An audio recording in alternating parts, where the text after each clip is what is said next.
magicians, how are you? Welcome to episode 42 of the Money Magic Podcast. If you've just joined us, my name is Vangile Makwakwa and I am the host of the Money Magic Podcast. I help women of color heal ancestral money traumas so that they can fall in love with their bank accounts, increase income, and live their best lives.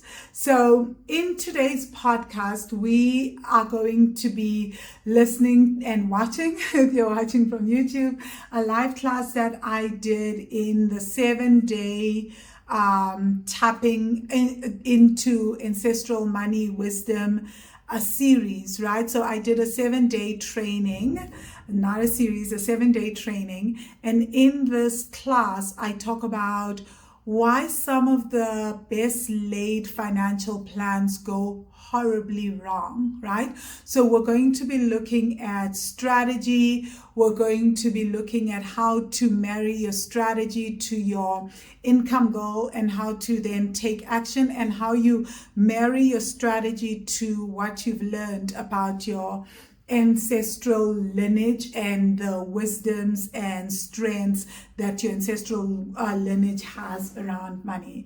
Okay, so I really hope this is super helpful and that you get a lot from this. And without further ado, let us get started on today's class. It's been busy, but just so beautiful, like doing work that I love to do. Like I've been recording podcasts, I've been just like on the phone with my writing coach. I'm in the middle of writing a book and had my coaching session with my writing coach. It's a 3-hour coaching session, but just so beautiful. Oh, yeah, no. I now only write books with writing coaches.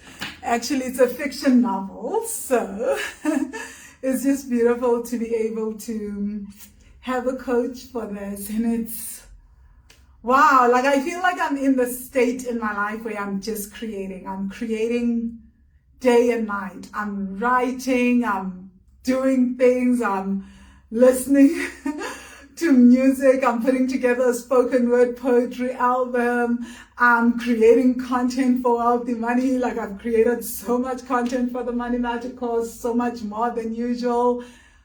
I am like doing 7-day trainings. I'm in this beautiful, beautiful period of just creating. Like as the more that I heal, the more stuff is just pouring out of me. The more I hear, the more I'm just like writing, creating, doing all this beautiful stuff. And the more I'm also getting how much support I need on my journey, right? So like I've gotten my writing coach, I've got my business coaches, I've got like all this stuff, and I am just building a life around what I need and what I need to get out there. Unfortunately this week, because I'm back with the Money Magic Podcast, I revived that, all that. So I'm recording and just recording and recording interviews so that I have space for other things that I'm bringing out. And with Mizo under Property Magicians, so keep a lookout for that. Whew, it's beautiful. Yeah, it's like, it's a crazy period. I was talking to Sunny and I'm like, if I'm feeling a little like, oh my gosh, there's so much going on, how are you feeling? She just laughed. She was like, yeah, this is how it sometimes is for Wealthy Money. And then sometimes there's just like lots of chill. And of course, I've also been like taking afternoon naps. So there's also that. Okay, so I'm sorry about day 3's video. It came out today though. So it came out like an hour and a half ago, only because the video was too big. So I had to find a way to compress it. For some reason, that 30-minute video on my phone once recorded was like 6 gigabytes. So I had to then find, it was taking forever to upload onto YouTube. I was like, what the hell is going on? Then I had to find a way to compress it so that it could be like 2 gigabytes and I could upload it onto YouTube. But by the time I had that brainwave, it was like the afternoon, because the whole time I was like, the whole morning I was like, can this thing just upload already? Like, I'm going to leave it be and do all my other work and it will upload in the background. And I kid you not, like 3 hours later, I'm like, what the hell? Like, what is this? It only uploaded 3 gigabytes. And when I shortened it to the 2 gigs, it uploaded within like 35-40 minutes on YouTube. So that was good that I had that mini brainwave. But it did decidedly take me a few hours to get to the brainwave to upload it today. Okay, so I've noticed that you guys do the classes for today in the evening, which is okay, right? So people commented on yesterday's post for day 2, right? So I know that some people said, like, for day 2, what resonated in the live class was the guilt, right? And Candace messaged me to tell me about some synchronicities and receiving money, etc. after day 2 and all sorts of things. I'm so happy that you guys are feeling certain things. I've also received 2 inboxes around the Money Magic course and when it opens for registration. The Money Magic course will open for registration on the 31st of July, which is Friday, I believe. Or Saturday. Why am I like, I'm thinking to myself, sorry, it's Saturday. So it will open for registration on Saturday.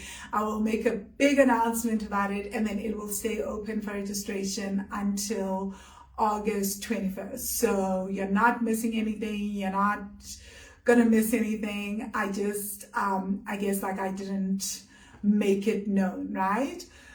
Okay, so let us jump into day 3. Whew. I still have my little things from day 3. So if you haven't watched day 3's video, you're in for a lovely surprise where I've written, where you see me writing things and showcasing things, because I'm like, I don't want to do PowerPoint presentations, etc., right? I just was like, oh no, I don't want it to be PowerPoint. Like, I want to just sit and write. Okay, so let's talk about what day 3 is and why day 3 is created and how you can move through the exercises for day 3, right? So you guys, you get to see my many things. Don't get freaked out because you're seeing numbers and P multiplied by Q on the screen, right? I want to also remind you guys that I'm also a finance graduate at heart, hey? A few days ago, we were asked to do a presentation for something, like a proposal for something. And I literally went in, did the proposal, like parts of the proposal was like me doing graphs and playing around with graphs and numbers. I was like, I am still a finance graduate at heart. I still love these things. I really just love the colorfulness of like bar graphs and things like that, but it's just nice. Like, it's really, really nice to display things visually. So every once in a while, you'll see me just like whip out numbers and calculations just because I miss it and because we are working with money, right? We're working a lot with trauma, but in day 3, we go into the practical aspects of money. So it's no use, well, I guess it is a use, like, but I think it's let's put it this way, it's much more powerful when we are doing this work around healing ancestral trauma around money, and we're also looking at the numbers and doing our calculations for our businesses, right? But not just relying on the calculations, but also then merging what we're learning around money with our practical business nature, right? So if we're talking about creating a side hustle or an extra stream of income, there's going to be some kind of practicalness. And this is like a third of what I teach in the Money Magic course. At some point, yes, I may not in coaching say to you, or even all the time say, let's whip out the numbers, let's do them. But I will refer you to worksheets and say, go to this worksheet. The instructions are detailed there, and start to work through it, and then come back and let's do what's coming up, let's work with whatever emotional stuff is coming out as you work through the worksheets. Let's go into the nervous system. Let's really work with some of the stuff that's happening internally in your body, right? So in day 1, I asked you to write down your income goal, right? Whatever your income goal is. So I'm going to work with the most basic income goal that we work with in the Money Magic course, which is 40,000 Rand per month or 2,500 US dollars per month. So as your extra income, right? So when I'm talking about your income goal, what is your extra income? And like I said, it's okay if your income goal is reliant on your salary, but also please understand that then you need to understand how much what you would need to do in order to earn that salary. Do you need to go to a different company? Do you need to get a promotion? Whatever you need to do, right? But for today, this is going to be extremely helpful. I guess people that are doing we've got quite a few Money Magic students that use their income goals around salaries, right? But, and they just say that they take whatever I teach for business people and employ it to when they're looking to get a higher salary. Fair enough. I don't mind. Whatever works for you, right? And the course works for people who want to get make a high salary, because at the end of the day, our wounds are often the things that are going to stop us. Our wounds and our traumas are what's going to stop us from showing up, being visible, letting people know that we are not the best kept secret in town, and really just doing just showing up to get that promotion, right? And then in terms of business though, there's some other things that we're going to need to do, right? So if I'm starting a side business or a brand new business and I want to create a consistent stream of income in my business, then I need to be very clear on what is it that I'm selling. That's just the first thing. My what am I trying to sell, right? So am I selling online courses? Am I selling coaching? One is a product, one is a service, right? One is an online product, one is a service. Or am I selling cakes? Am I selling dresses, right? And then what I'm selling is also, what is the price point of the thing that I am selling, right? How much is it, right? So super, super important, right? So this is where you have to get clear on pricing, right? How much do I buy this thing for? How much do I then sell it for if I'm buying it? If I'm making it, how much does it cost me to make it? And if it's costing my time, how much time does it take to produce this thing or to give this service? And how much do I then charge for this particular service or for this particular product, right? So then it becomes easier for me, right? If I said in the training video, I used the example of cakes in day 3, right? So again, if I'm selling cakes for $100 or for 1,000 Rand, and again, I'm going to use the dollar figures just because we have people from all over the world in these classes and these videos, right? The Money Magic course has a fair amount of international students, and rands are only being used in South Africa, and the US dollar is international. So that's the only reason why I'm going to use US dollars, right? So let's say you want to make 2,500 US dollars a month, right? And then you're like, I'm selling cakes, any cakes, right? Like in the video, I'm like high-end cakes. I don't know how much cakes cost, right? I only know my vegan cakes. So, and mostly my chef makes my cakes for me. So I really don't know. Okay, so let's assume the cakes are $100 though, right? And maybe you are selling birthday cakes, anniversary cakes. So people have cakes for their anniversaries. I don't know. Wedding cakes will be slightly more expensive, so let's not have wedding cakes there, right? So let's just say maybe you sell birthday cakes, party cakes, I don't know, wedding cakes, anniversary cakes. Then you say on average, the cheapest cake that I make is $100, right? Assume I'm the baker. So then what I'm going to do is I am going to say, okay, I want to make $2,500 in revenue every month in my business, right? This is not even talking profits. So maybe this is just what I want to do. So we're just talking revenue. So then I'm going to say, okay, I need to sell 25 cakes for me to make $2,500, right? Because my cheapest cake is $100. So minimum, I have to sell 25 cakes just on average, right? Then I have to try and figure out, am I selling the $100 cakes? Am I selling cupcakes? Am I selling Baked cakes, what are they? Are these repeat clients? So am I selling cupcakes for $100 every day, and then like the person will eat and come back and buy new cupcakes? Am I actually selling like cakes for occasions, so that this occasion happens once a year or twice a year, 3 times a year, all that stuff, right?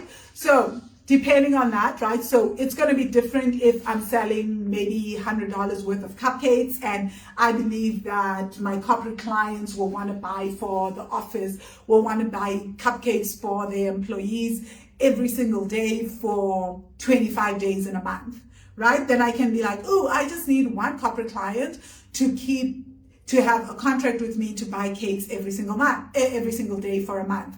Perfect, then I only need one client. But for most of us in the cake business, if we're selling birthday cakes, we only have birthdays once a year. Like, not most, we all have birthdays once a year, right? So then I'll say, well, if I am going to sell birthday cakes and make $2,500 per client from that, then I need 25 clients to get to $2,500, right?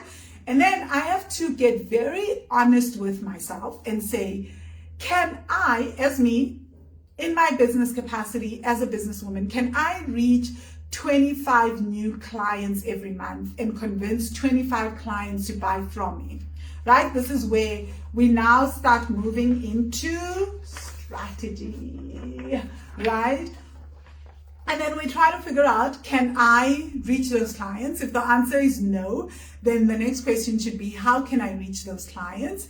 And if you're like, oh, never in a million years, and also I hate dealing with 25 clients all in one go, if that, then you can go back to your business model and be like, maybe $100 cakes are not for me, right? Maybe I just want to deal with 3 clients a month.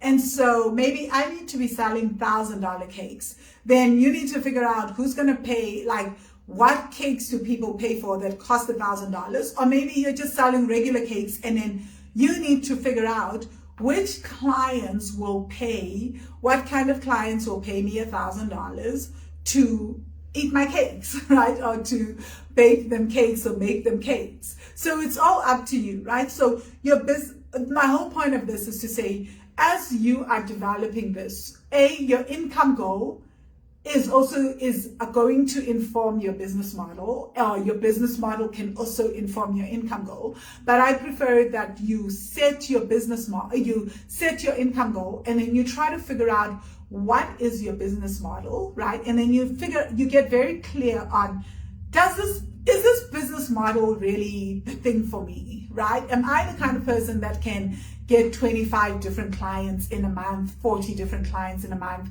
or what? Ooh, actually, I made a mistake in the video. Oh, yeah. Actually, yeah, I did something in the other video. No, I did okay. Yeah, no, in the training video, I thought I'd made a mistake. I think I did fine. I didn't make a mistake. Okay, sorry about that. I was just pausing and like doing my calculations. Nope, ignore me. So anyway, you need to get very clear on, is this business model the business model that is going to work for me? Do I even want to follow through with this business model? So if you know, for example, with coaching, I know that my style of coaching, with one-on-one coaching, there is no way I can ever serve more than one client a day. If I have one coaching client in a day, I am exhausted, I'm tapped out, because I'm not just doing a random like, oh my God, like tell me your name, all that. Like, we're going deep into the body and trauma. And sometimes what I'm hearing is some intense trauma from people, right? And having to hold space for that. And that can be extremely exhausting for me. And I don't like having a time limit on my coaching sessions. So most of my one-on-one coaching sessions are 2 to 3 hours long, right? So I have to be very, very honest with myself as to how many coaching clients can I possibly handle in a day? right? And because I'm only handling one coaching client in a day, also when I begin, like I type out coaching notes for my clients, I write out coaching notes for them. Sometimes I type them out, I send them recordings, I follow up with them. So obviously my clients, when I'm working one-on-one with a client, it is extremely intense, and I work with them for 6 months. I don't just do once-off coaching sessions, right? So for me, there's absolutely no way that I'm going to be charged. It doesn't make sense for me to then have more than one coaching client in a day, because I can't sustain it. And if I do force myself to try to do that, it's actually going to exhaust me. And at a later date, it's going to impact my business. And people are going to say, oh my God, she's such a terrible coach. She showed up, she's half exhausted. She's probably falling asleep during the coaching session. She missed things that I was saying. She didn't hear me properly. F that, like she's a terrible coach. Why? Because I'm absolutely exhausted. I'm absolutely drained. I'm absolutely tapped out. So that coaching doesn't allow me to take on more than one client. So I am limited by time, right? And I also don't like to coach every single week. So I like to take time off with coaching. I like my clients also love that they get 1 week of coaching on and 1 week off, because they like to take time to integrate whatever it is that they're learning, right? So it's also all this will play into my business model, and then it will also play into my pricing model, right? So obviously, if I'm doing so much with clients and I'm doing so much work with them, and we're following up every day, I'm checking in with them, maybe not every day, but I'm checking in with them often in a week, making sure that they're okay, finding out how they've processed certain things. That is time consuming, right? So obviously my pricing is going to have to be a little higher. And that means that in a week, I can never ever do more than 5 clients a week.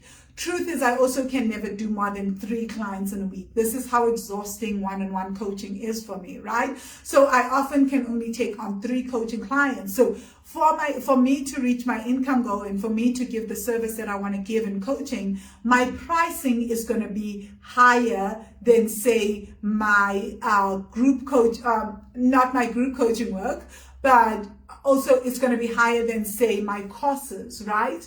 Just a bit higher than my courses, right? Because on top of that, I also want my coaching clients to have access to the online courses. So part of the coaching package will have all of that, right? And don't worry, I'm not selling my coaching on here, because I am fully booked for one-on-one coaching until May 2023. So it's okay. Like I'm not taking on any new coaching clients, right? Any new private coaching clients at the moment, right? Like I'm not doing private coaching until 2023.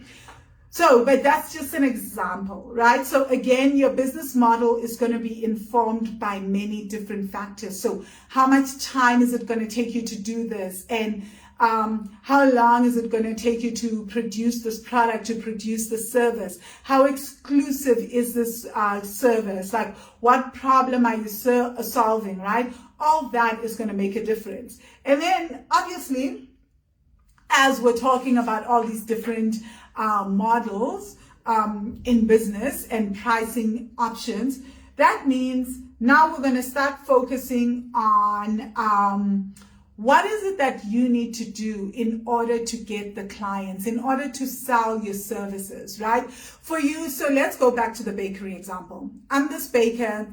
I need to get 25 clients, 25 customers to come through and buy my cakes. What is it that I need to do to get those clients? Firstly, I need to understand who are my clients, and am I selling my cakes online? Can people book order online, or do people have to come into the store to order from me, right? So now we're talking operations strategy and systems as well. And also we're going to be talking about marketing strategy. So what would be easier for me? And again, this is also how we create ease. So what most people do is they go like, oh, I'm going to hate that. I hate dealing with people in person, but if I'm going to run a business, I guess I have to deal with people in person. So I'm going to start an in-person business. You don't have to, right? All you've done when you've done that is taken away the element of ease for yourself. You've just made it harder.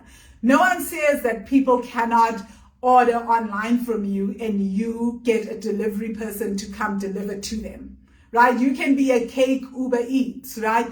Nobody says that can't be the case. Nobody says you have to go have bricks and mortar in order for you to run this cake business, right? Again, example, it can be anything, right? Or maybe you hate online stuff and you're like,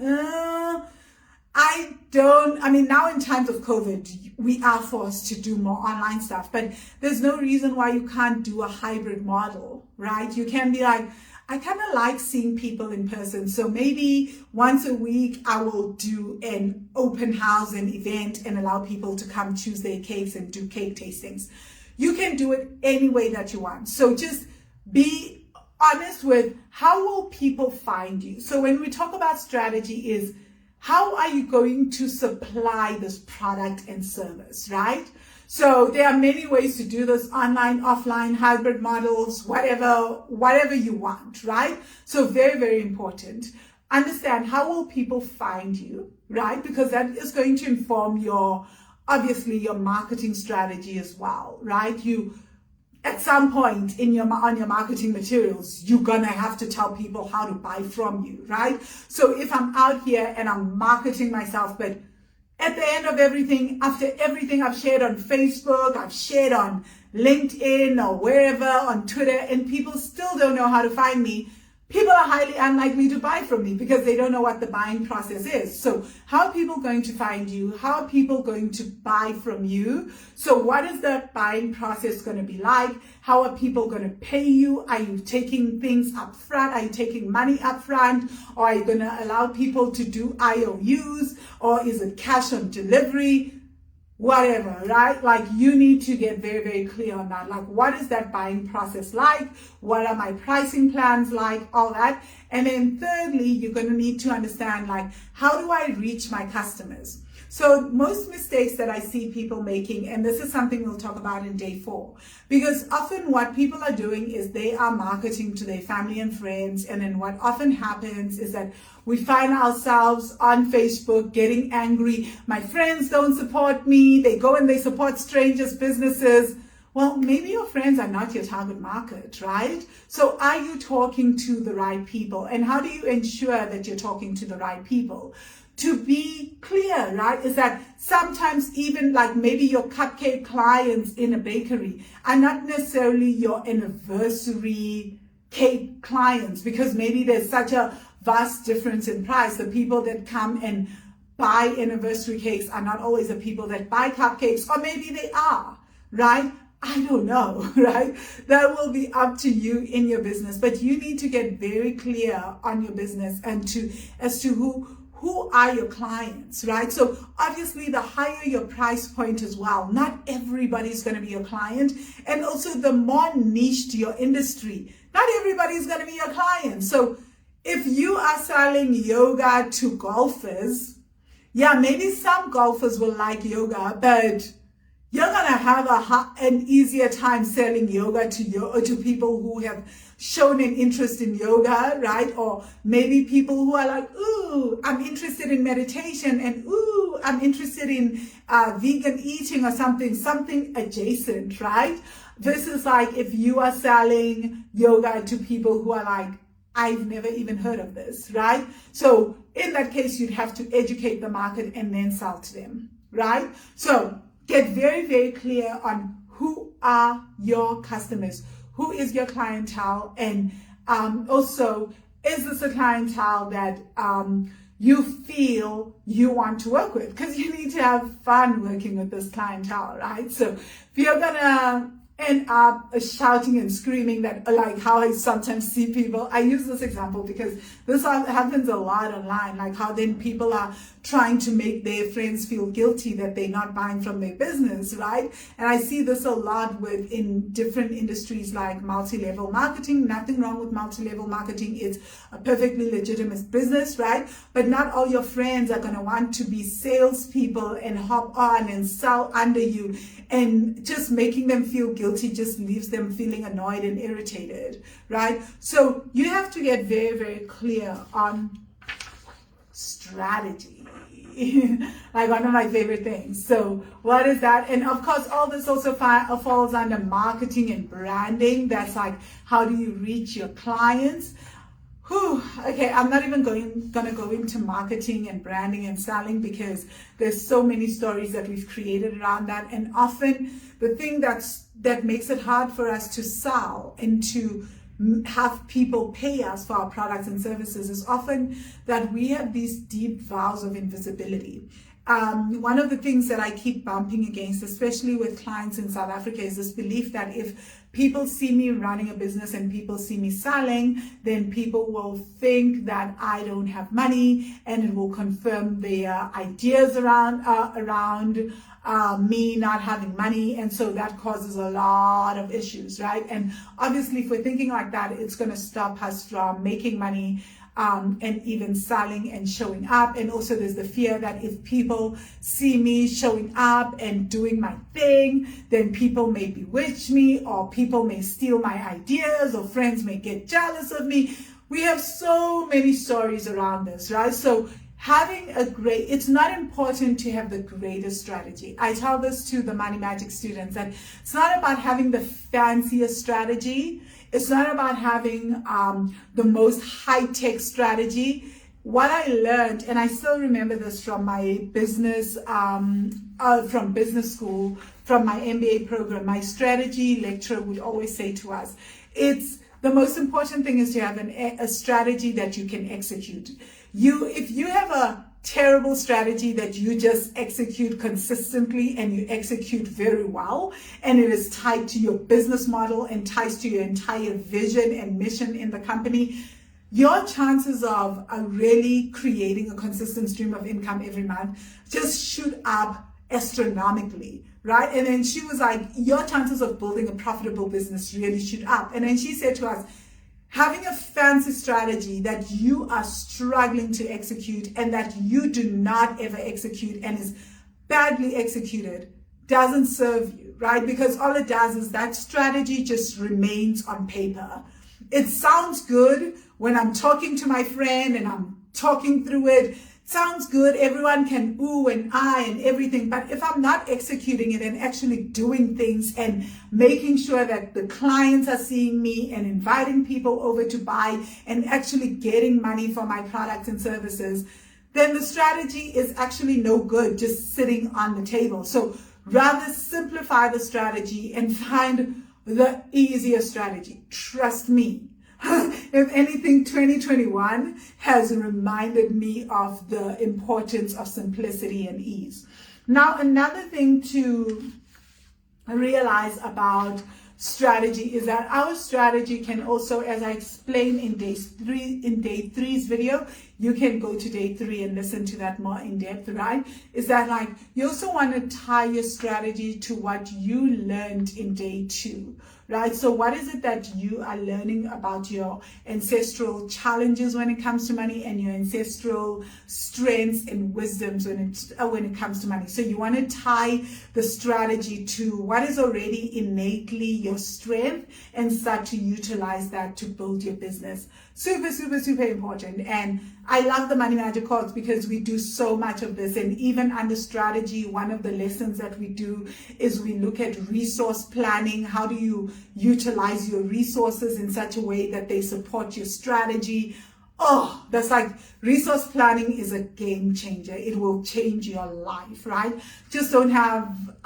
Honestly, it would take me like 3 or 4 years in total of constant daily lives to teach the Money Magic course stuff, right? So I can only just teach the overview here, but I think that you guys are getting the basics, right? So tie your strategy to what you've learned. So whatever your ancestors have said may be a key strength in your family and in your bloodline. Use that. Just use it for your own benefit, right? And try to see if there's a way that you can create a business strategy or marketing strategy, a sales strategy, an operations strategy, or even a system strategy that ties into some of those strengths and utilizes those strengths.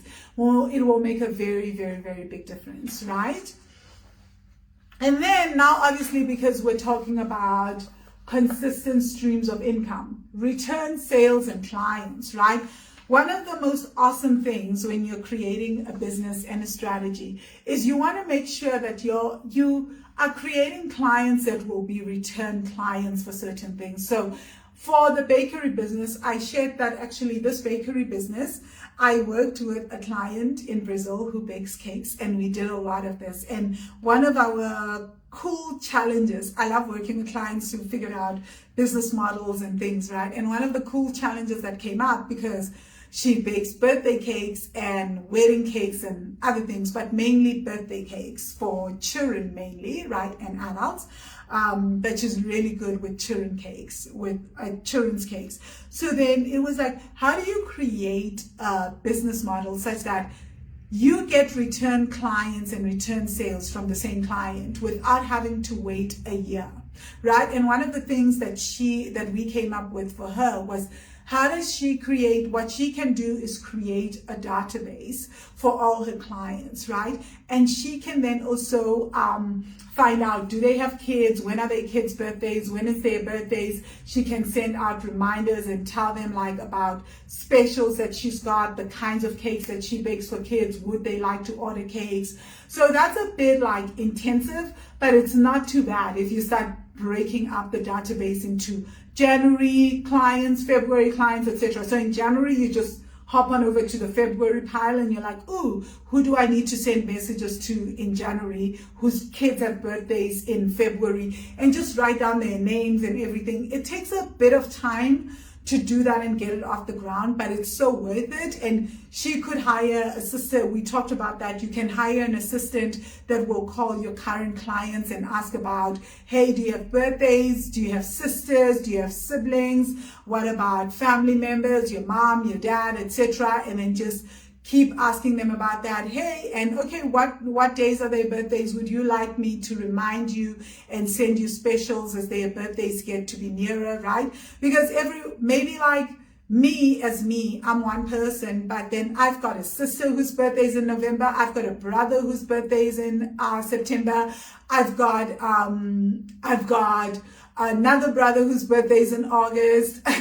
I've got a dad whose birthday is in April. My mom's birthday is in October. So do you see how like every month, like if you have a client like that, like, and most of us have parents, siblings, cousins, friends, etc. So that who we'd like to buy cakes for, right? Or even if we're not buying the full birthday cake, but we will order cupcakes or order cookies to take to the birthday party, right? So if she has that database and she's like, ooh, this is so-and-so's birthday, this client referred by this person, and she has like this whole database of these people, she can call that client and be like, hey, I noticed that your sister's birthday is coming up, or you said your sister had nieces and nephews.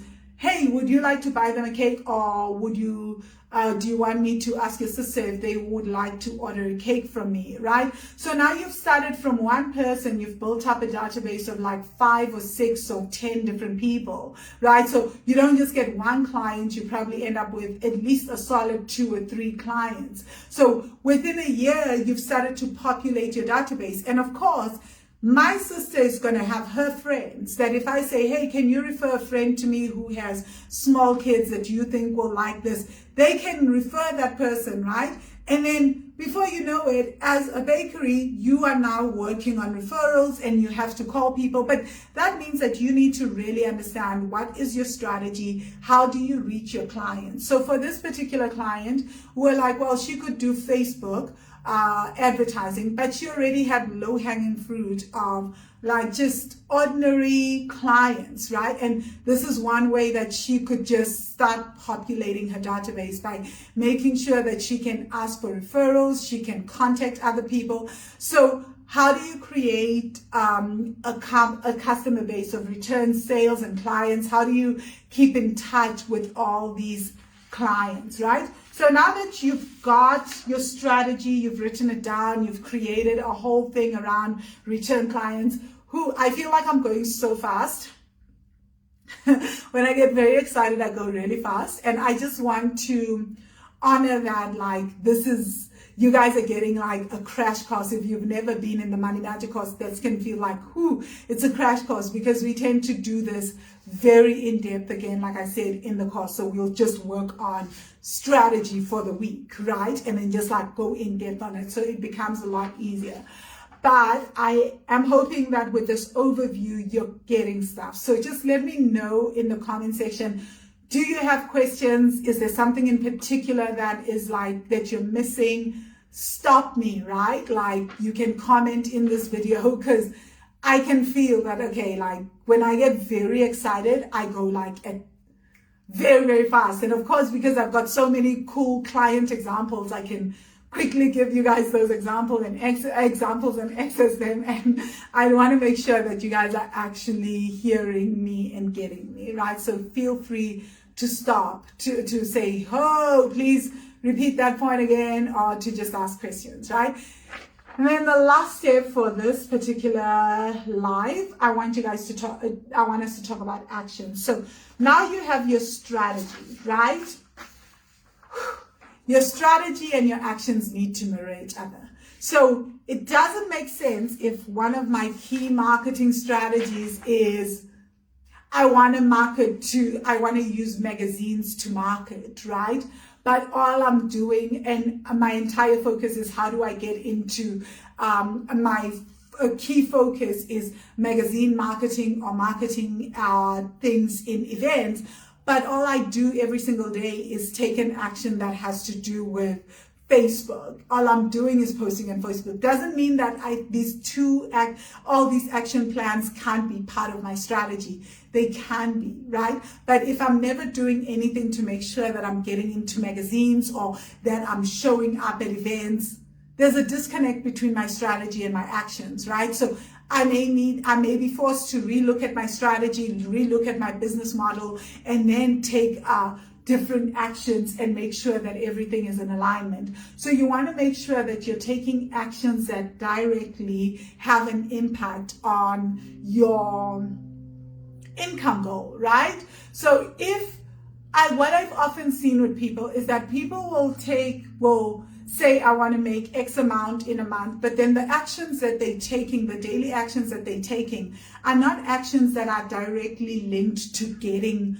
more or to selling or getting clients or getting money into the business. They actions that are important in a way in the business, but they don't directly lead to increased sales in the business, right? And so this is something that you need to be aware of. And this is a tricky thing, right? Because this is one of the ways that we keep ourselves safe, right? We're like, I'm going to take action, but instead of taking that action that will require me to say, hey, people, buy from me, hire me, right? If you're a freelancer or you're providing a service like, hey, I'm your person, hire me. Or if you're getting a new job, you don't want to be like forward, etc. Then we tend to put those actions on the back burner and leave those actions for way, way later, right? And we don't ever want to work with these actions. Instead, then we do other actions that don't directly impact the business. And then at the end of the month, we're like, but why didn't I make this money,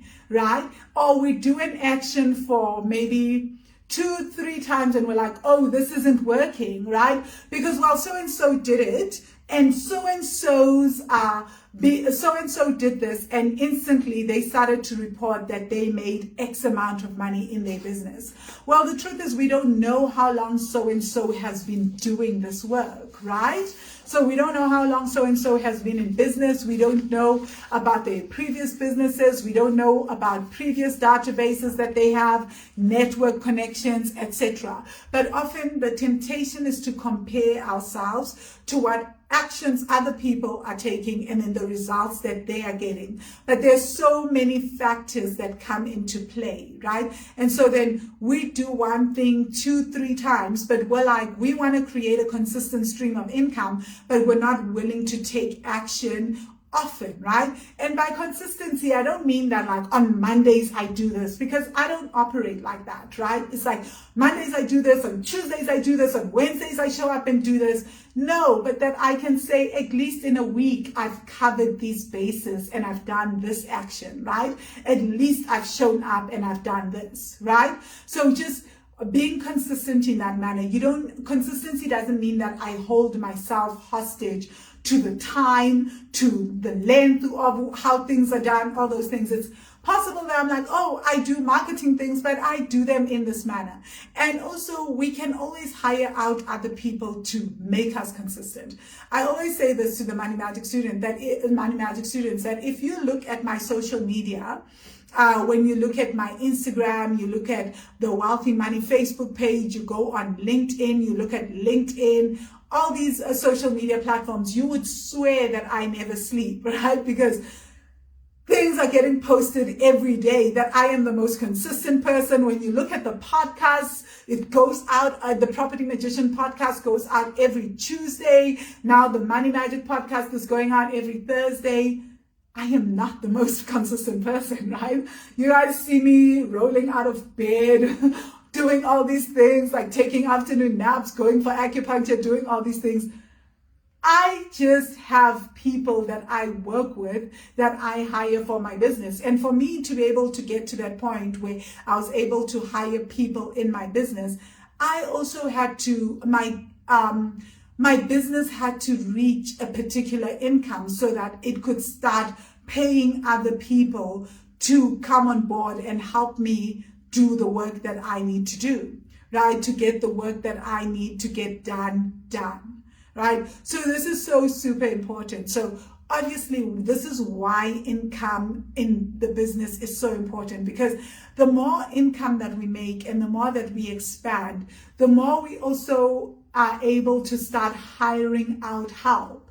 And the more people that come on board to help us in our businesses, the more we then have more time to implement various projects and start getting new products and services on board in the business, because we've got time for that, because we're not doing it all alone. So this is so super important to note, right? This is why expansion and income goals really can lead to more expansion. Reaching our income goals in our business can really lead to more expansion. For me to be able to get my private chef, to be able to get an assistant, to be able to get to get a personal trainer, all these things, it does save me time. But for me to get there, I had to create a consistent stream of income in my business and have my business pay me a certain amount in terms of salary in my business, right? And from there, I was able to then utilize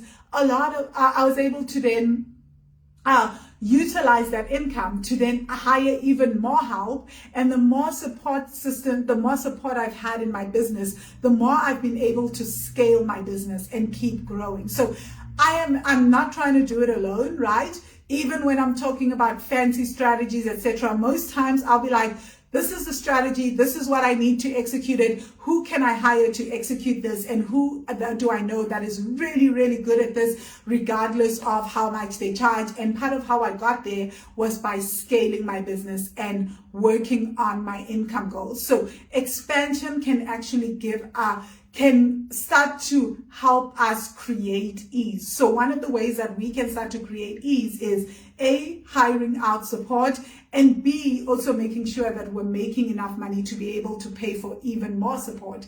One of the things that I've done over time, which I talk openly about, is that I worked a lot with healers. I hired out support, not just in terms of practical support. I also hired out support in terms of coaches. I got into courses, I did all these things. But for me to be able to get there, I needed to do some kind of investing in hiring these people and continue to commit to my expansion and start scaling.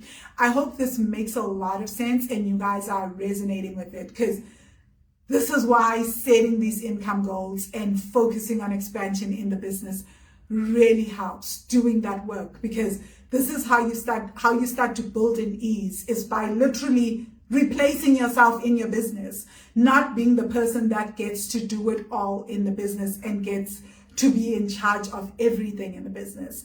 That is a recipe for disaster, right? Because we're going to get overwhelmed, we'll get burnt out, there's not enough hours in a day, and we'll then think that, well, other people have it easier somehow, and some people do, right? But it doesn't mean that we also cannot create ease for ourselves.